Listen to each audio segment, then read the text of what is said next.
speaker of the day, so I'm going to take my cue from a friend of mine who was raving on and on about the best political speech she ever heard at a convention, and she couldn't say enough good things, and I said, really, what made you like it so much? What was it about? She said it was about 4 minutes. So I'll try to be half that time. You know, I wanted to come out today and say thanks for letting me represent you as Attorney General. Teddy Roosevelt one time said that nobody should be so powerful they're above the law, or so powerless they're beneath its protection.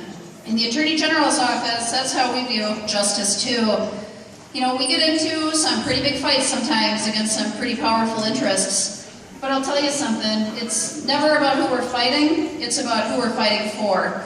And so we are fighting to make sure that that patient, that when she walks into a hospital emergency room, she doesn't run into the buzzsaw of a debt collector before she gets to see a nurse or doctor. We saw that happen here in Minnesota, where a Wall Street hedge fund formed a Chicago debt collection enterprise, and they embedded debt collectors right in the hospital emergency rooms. People checking in at the worst time of their life, having strokes and miscarrying babies, having heart pain. Instead of seeing a doctor for treatment, they ran into somebody in a suit who said, I'll need a credit card right now, that'll be $800. That kind of conduct is wrong, it's illegal, it's immoral, and when we found it happening here, we filed a lawsuit, we shut it down, and we threw it out of the state of Minnesota so that it can't hurt patients here anymore.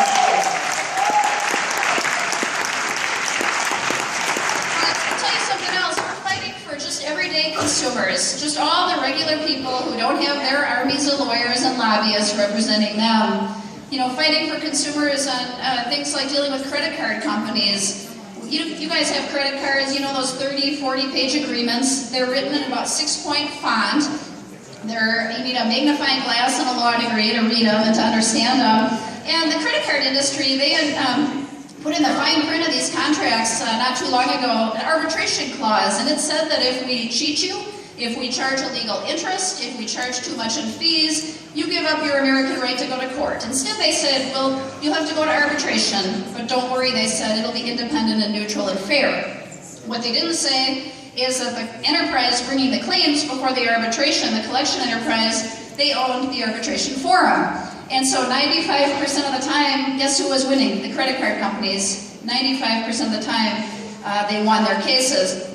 They stacked the deck, and so when we found out about those things, we were able to file a lawsuit. 250,000 cases were getting resolved through this stacked deck system. We shut it down so it is not rigging the system and stacking the deck in this country anymore. Now,